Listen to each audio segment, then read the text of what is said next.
Diesen Monat habe ich mir einen kleinen Traum erfüllt und ein Spiel nachgeholt, was ich damals nur aus Zeitschriften und Videos kannte. Wie es damals als kleiner unbedarfter Schüler so war, konnte man sich nicht jede Konsole holen, die es auf dem Markt gab. Außer man ist vielleicht BWL-Justus, denn der kann das sicherlich. Also musste ich damals immer zu Freunden gehen, wenn man ein wenig über den Tellerrand hinausblicken wollte. Da ich als einziger in meiner Klasse eine Xbox und Halo hatte, hatte ich beispielsweise immer volles Haus. Jedoch kannte ich damals niemanden, der eine Sega Saturn sein eigen nannte. Deshalb kam ich als Kind nie in den Genuss von Spielen wie Virtua Fighter oder Panzer Dragoon. Ein Spiel, was ich aber wirklich immer spielen wollte, war Nights into Dreams. Und jetzt, genau 20 Jahre später, konnte ich diesen Titel endlich im Original nachholen. Da Jump'n'Runs für mich immer das Größte waren, flashte mich dieser Titel mit seinem grandiosen Artstyle. Als fliegender Harlekin durch die bunten Träume kleiner Kinder fliegen und dabei kreative Bossgegner plätten? Ein Traum. Dachte ich zumindest damals. Mittlerweile gibt es das Spiel für alle gängigen Konsolen und den PC. Warum ich es nicht schon früher nachgeholt habe? Das lag primär an meiner Attitüde, das Spiel in seiner Originalform zu spielen. Nights into Dreams wurde damals extra mit einem der ersten Analog-Controller ausgeliefert. Mit dem normalen Controller kann man es auch spielen, aber man bekommt mit diesem relativ schnell Fingerkrämpfe.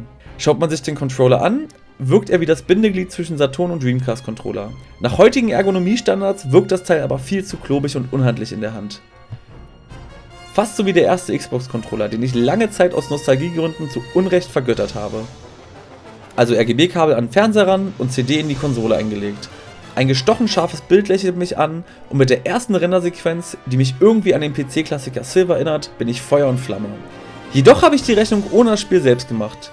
Denn ohne auch nur eine Erklärung geht das Spiel los und ich habe keine Ahnung, was ich tun soll. Ich leite also durch jeden Ring und sammle irgendwie alles ein, was es gibt. Ich habe wirklich keine Ahnung, was dort passiert, aber die Optik hält mich bei Laune und der Sound dudelt auch fröhlich im Hintergrund, sodass ich das Pad nicht frustriert wegwerfe, als ich das zweite Mal sterbe. Irgendwann habe ich endlich begriffen, dass ich alle blauen Kugeln einsammeln muss, um dieses Metroid-ähnliche Wesen besiegen zu können. Das Ganze wiederhole ich 4-mal, um dann zum Boss vorzustoßen. Auch hier bin ich wieder ahnungslos und sterbe, und anstatt den Boss einfach zu wiederholen, schickt mich das Spiel komplett an den Levelanfang. Voller Frust greife ich zum einzigen Mittel, was mir bleibt, und befrage Google. Und dort erfahre ich, dass ich nicht der Einzige bin, der sich über das Spiel aufregt. Denn wie dort richtig beschrieben, hat das Spiel einige böse Designmacken. Das komplette Level beim Scheitern des Bossgegners zu wiederholen, ist dabei nur die Spitze des Eisbergs. Und primär, und das wusste ich 20 Jahre lang nicht, ist Night into Dreams ein Spiel für Highscore-Jäger. Nachdem man also immer wieder dasselbe macht, versucht man dabei so gut wie möglich dabei zu sein. Tatsächlich rechnete ich mit einem Spiel voller Story und wunderschöner Momente. Diesen Eindruck bekam ich seinerzeit aus den Werbetrailern zum Nachfolger Journey of Dreams. Also schlussfolgerte ich, dass es beim ersten Teil genauso sein müsste. Pustekuchen. Aber zurück zu Night into Dreams. Ist es jetzt ein schlechtes Spiel? Mitnichten. Das Spiel ist einfach nur nach meiner Beurteilung ziemlich schlecht gealtert. Und die ganzen Neuauflagen des Titels richten sich primär an Spieler, die schon damals mit dem Spiel viel Spaß hatten. Für ein Spiel aus dem Jahre 1996 ist es außerordentlich hübsch und gefällt besonders durch seinen kreativen Artstyle. Nach einer gewissen Zeit entwickelt sich beim Spielen auch ein gewisser Flow und man fliegt später wie in Trance durch die ganzen Level. Da ist Night into Dreams am stärksten.